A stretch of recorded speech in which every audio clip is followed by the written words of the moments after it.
Be sure to read and follow the safety guidelines to protect your computer from potential damage and ensure your personal safety.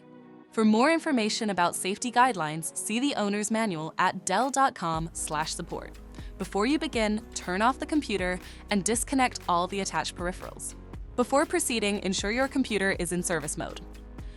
To enter service mode, press and hold the B key on the keyboard and then press the power button. Now, the computer will boot up and the owner tag information is displayed on the screen. Press any key to proceed. The computer will emit 3 short beeps and shut down, indicating it has entered the service mode. Loosen the captive screws holding the base cover in place. Using a plastic scribe, pry the base cover from the palm rest assembly, starting at the top edge and working your way around to release it from all sides. Now, lift the base cover from the palm rest assembly. If your computer is unable to enter service mode, disconnect the battery cable from the system board.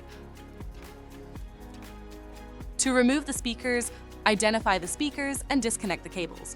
Remove the pieces of tape and disconnect the other cables to remove the speakers from the system. To reinstall the speakers, place them back in the system and reconnect the cables.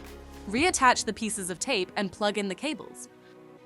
If the battery cable was disconnected earlier, make sure to reconnect it to the system board. Next, align the base cover with the palm rest assembly and gently place it into position. Tighten all required screws to secure the base cover in place. To exit service mode, connect the AC adapter and press the power button. Please note, the system will only power on and exit service mode if the adapter is connected. For more information about your Dell system, visit dell.com/support.